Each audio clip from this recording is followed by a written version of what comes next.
এই যে আমাদের দেরি করে রাতে ঘুম আসে, স্ক্রিন আসক্তি, এই ডিভাইস আমাদের আরামের ঘুম কেড়ে নিছে কেন জানেন?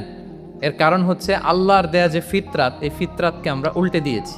আল্লাহর দেয়া ফিতরাতকে যখন আমরা চেঞ্জ করেছি, আমাদের জীবন থেকে বারাকা উঠে গিয়েছে। ফজরের পরে আজকে থেকে কোনো ঘুম চলবে।